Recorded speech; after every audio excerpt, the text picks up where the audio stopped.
We got top 10 best games in terms of graphics. Let's check it out. Make sure to smash, hit the subscribe bell. Nice, shiny, pretty graphics.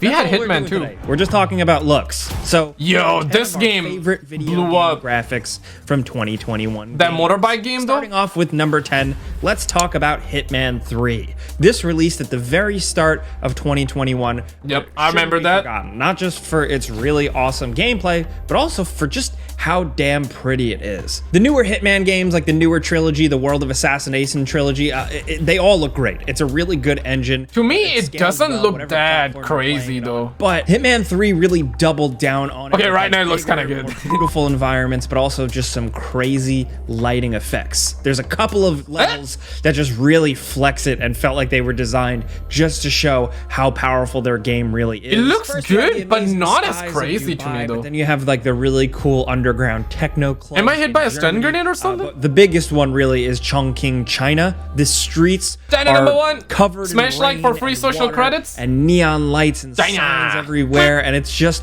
visual overload, but it looks yo, right here the game gorgeous. Looks beautiful. Not to mention the fact that they are adding ray tracing support to this game to really take it to the next level. Even without it, it already looks like it has ray tracing enabled. It is just the perfect mesh of like really powerful graphics and just great visual design. Thoughts, guys? See the rain dripping down. Looks good, but not as crazy to me. Reflected in the puddles. It really is a sight to behold, and we recommend it obviously for the gameplay, but also for the pretty visuals. Now, yeah, it deserves number 10 though. Bridge of Spirits. This released on PlayStation and PC, and man, is it a looker. Don't let the cartoony art style deceive you. There's a lot going on here. Some incredible draw distances, some great effects, frame rate, really sharp 60 FPS voice, and tons of details in the environments. I think Kina is just going at 100%. It is a visual feast, from the crazy particle effects and the lighting that comes from Kana's abilities to all the little rock creatures. This is how Fortnite 3 will look like, essentially. You know what I mean? It looks really good. Gorgeous game from top to bottom. It's bright, it's colorful, it looks like, you know, not to be so derivative, but it looks like a Pixar movie come to life. And that is technically impressive, and we gotta give him credit for it. My guy's Next over at number 8, we have Far Cry 6, which honestly at this point, it is a bit of an obligatory mention. Far Cry games always look damn great, and whether or not you actually enjoy on console, it doesn't look that good. It is a hell of a looker. But on PC, it looks pretty good. It's bright. It's filled with detail. The world looks lived in. There's an actual city in the landmass this time, and that's pretty impressive. You don't really see that in Far Cry games. Not to mention the fact that they went back to a tropical setting, which kind of is an easy win. You get these beautiful tropical sunsets. You get the. It does look pretty good, but graphically, it's not that crazy. Water looks good. Water looks good. You have fire, you have smoke, you have leaves, you have all that stuff going on. You got horse. Really great on consoles, and it looks even better when you crank it up to 1,000,000 on PC. Far Cry games on PC looks better, but console not really. Since day one, the original Far Cry game was like, maybe wow, I need to be canceled. And it's nice to see that they're still keeping that tradition up, you know?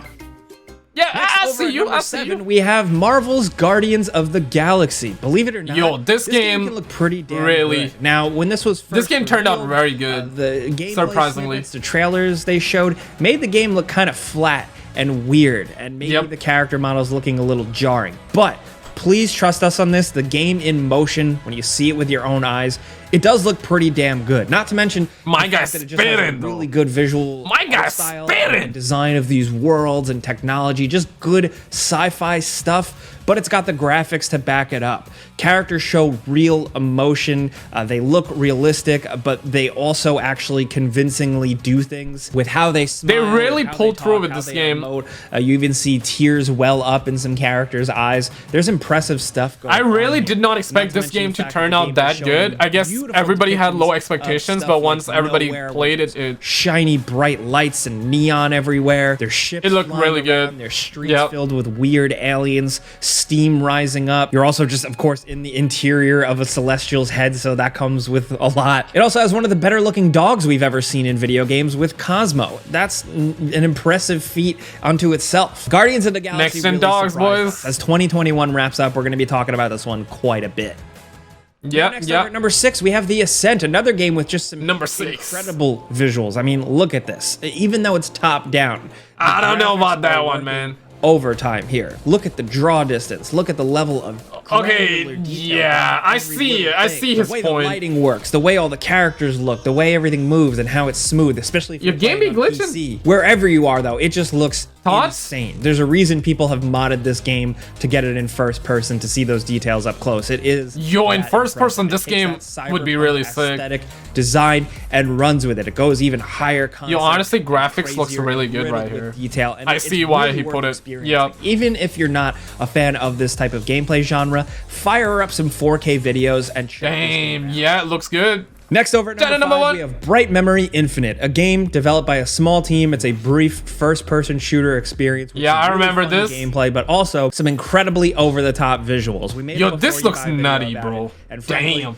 we made the video because we saw the graphics and we were like, ooh, cool, that looks cool, let's make a video. And it turned out it plays really well. It's a ton of fun, but look at the visuals here. Damn. Everything on screen is moving, from Yeah, this the looks trees amazing, and the honestly. trees to leaves to wind to crazy particle effects with when you're fighting enemies to water everywhere to tons of little details, and with it all firing off at a high frame rate, it really is incredible. Now, even if the main character looks a little weird, you know, Yeah, I wish we had gold camos like that in Call of Duty and Battlefield, bro. The gold camo looks so good in this game. Doing crazy combat, and there's all those effects, and there's like always Look at that, bro. Looks so good. Call of Duty never does good camos like that anymore.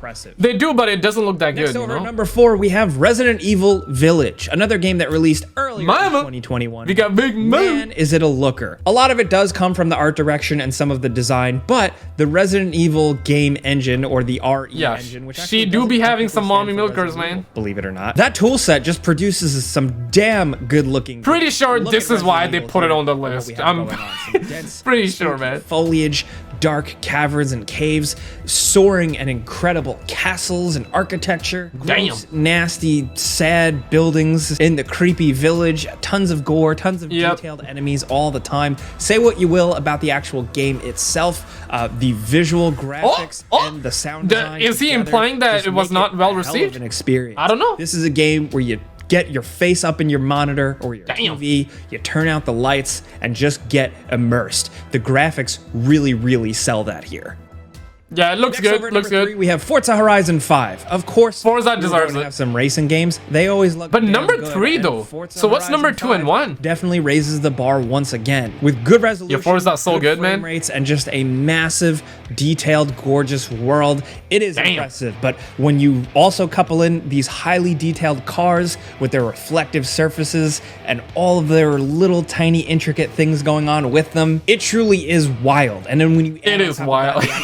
Environmental effects. It is take wild. A pretty car and then run it through some mud and some rain in the jungle where it suddenly starts raining and things just get even more crazier and the game does not skip a beat. It continues to look gorgeous. It is something else, man. Some people like on PC or maybe on Xbox if you have Game Pass, some people just download Forza games just to show off their new TV or their new monitor. You might be guilty of that. Show off. We're glad these games exist because they're gorgeous. Yeah, I mean, do you want to show Fall Guys, Fortnite? Not really, right? Now, the PS5 Ratchet and Clank had a really strong first year in terms of games, and Ratchet and Clank Rift Apart is definitely one of them. It's actually kind of I would personally put Forza at number 2 then, compared to Ratchet. I love Ratchet, don't get me wrong, but... They push it to the limit. You know, it's, again, developed by Insomniac. But let's see, maybe they have a reason. Really do get it when in terms of making games look pretty, so it's not a big surprise. Everything from Ratchet's fur, to the environments, to space, to how weapons fire, to how shiny Clank is, everything, really. Honestly, I would put Forza at number 2 and Ratchet at 3. Ratchet's good, through a city, but Forza is like, you know, realistic and all the detail, all the lights on the buildings, and then sometimes the set piece just gets. But Ratchet is my childhood. Don't get me wrong, though. Like, I love this game, but very much a wow moment. Constantly. The same can be said about using and traveling through the rifts, you know, especially the big first scene where you do it. How quickly you move from one gorgeous, detailed environment to the next, like how quickly they load, is absolutely unreal, and it just makes there's just so much shiza happening, bro. And classic style video game. True. Down to number one. Number one, it's now this game technically this game is PC crazy, bro. But it hit the consoles in 2021, so we're gonna count it, and we definitely should, because I mean, look at this on screen here. Yeah, this blew my mind. It blew a lot of people's mind when we saw it on YouTube. People thought it was like real life GoPro mounted video. When you play it in first person, it looks like real life. Like, I don't really have a lot to say. It handles speed really well. You remove the HUD, it looks like real life. Bikes, the sense like right here is there, but just the way the roads look and how the weather and the lighting works, it just ties it all together. This thing is unreal. It's gone viral a couple of times, just small clips. Yeah, dude. Smash like if you enjoyed, but click on this video on the screen and I will see you right there. Just click it, man. You're gonna